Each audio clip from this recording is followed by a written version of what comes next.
Legally, existing frameworks don't necessarily help people with diabetes.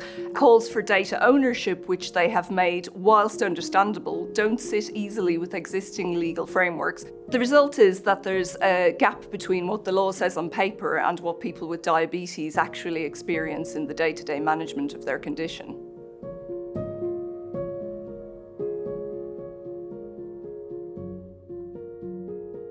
The issue which we're currently looking at is calls from people with diabetes to have greater access to and better control over their own health data.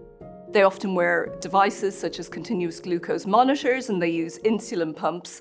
And these devices collect great volumes of sensitive physiological data, which for people with diabetes is essential to their own self-care and to managing their conditions on a daily basis.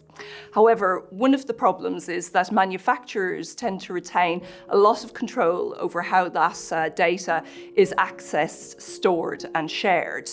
Now, for those people with diabetes who perhaps want a bit more practical control over their own data, this can limit their choices in terms of how they can access it, where they can store their data, and who they can share it with, such as their clinicians and loved ones. The problem is there are no consistent legal frameworks to kind of balance the interests that different parties might have in accessing this data. And people with diabetes have called for ownership of their own data. And calls for data ownership, whilst understandable, don't really fit easily with how the legal frameworks, for example, in the UK and the European Union are.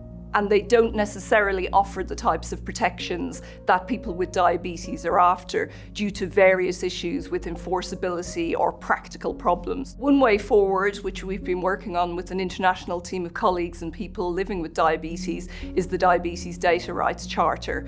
The Charter will set out a set of principles around data access, privacy and security, consent and transparency, and it's focused on what people with diabetes say they actually need in order to better manage their condition.